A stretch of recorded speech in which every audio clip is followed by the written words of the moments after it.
Hello, final గా నా voice అయితే ఈ మాదిరిగా వచ్చింది. కాస్త అడ్జస్ట్ చేసుకోండి, బాగుండదు అనుకోండి. ఈ మ్యాచెస్ కాదు గానీ అది చూసి మా చిలకం నేను కూడా ఆడతా అని చెప్పి స్టార్ట్ చేసింది. సరే ఇది కూడా మంచి ఎంగేజింగ్ గా ఉంటది కదా అని చెప్పి స్టార్ట్ చేసాము. ఇక్కడ ఎవరు విన్ అయ్యారో తెలియదు కానీ నేనైతే డాన్స్ చేస్తున్నాను, ఎందుకంటే నేను మంచిగా బౌలింగ్ చేశాను కాబట్టి. ఆ బ్యాటింగ్ కూడా చూసారు ఎంత కాన్సన్ట్రేటెడ్ గా చూస్తే గానీ అలా కొడుతుంది. ఫైనల్ గా బ్యాటింగ్ అయిపోయింది, ఇప్పుడు బౌలింగ్ చెయ్యని చెప్పేసి ఇచ్చాను. ఏదో చేస్తుంది, నేను కూడా ఏదో చేస్తున్నాను అనుకోండి. ఎంత ఆడినాక మరి ఆకలేస్తుంది కదా, పాలిస్తాను అంటే పాలొద్దు మీగడ కావాలన్నది.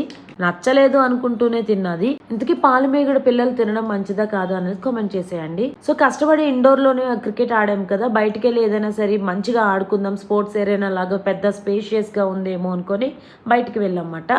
తీరా రోడ్డు మీద నడమ్మా అంటే పక్కన ఉన్న తుప్పల మీద నడుస్తుంది మా చిలకమ్మ. ఇది ఆటమన్ సీజన్ కదా, మంచిగా లీవ్ ఫాల్ ఉంది మాట, సో అందుకే తను కూడా మంచిగా నడుస్తుంది. ఇంటికి దగ్గరలో స్పోర్ట్స్ ఏరైనా చూసి వావ్ అనుకుంటూ దగ్గరికి వెళ్ళి చూసాము. అదేమో ఇంకా గ్రౌండ్ ప్రిపేర్ చేస్తున్నారు.